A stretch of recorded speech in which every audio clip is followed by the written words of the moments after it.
tech community expects to see more complex and attacks that are happening more often. Also, the community is expecting that a broader group of companies will be affected, not only e-commerce and online gaming companies, but almost everyone nowadays is relying on secure and IP transit services with a good quality. So, talking about that, almost everyone now is a target. Nitera is offering different types of cybersecurity solutions. In general, we have complex service, which include a combination of secure cloud and appliance-based solution, which we think is the best one on the market recently, or at least in our region. It combines the advantages of the secure cloud platforms and the appliance-based network devices. Well, I see that this is a place where different types of company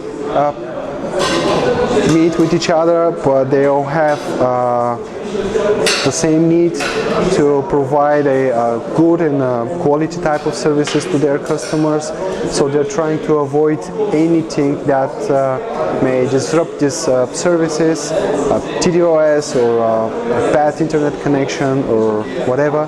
These companies, they have the focus to provide a quality type of services. Tera, öncelikle bunu söylemek isterim. 5-6 sene zaten Türk pazarında vardır. Fakat birçok Türk şirketlerinin Avrupa girişinde söyleyebiliriz. Bizim internet Layer 2 en çok fazla çözümlerimiz kullanılıyor.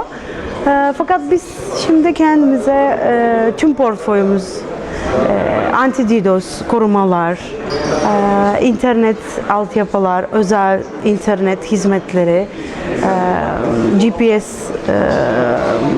takip sistemleri dahil tüm portföyümüze göstermek isteriz.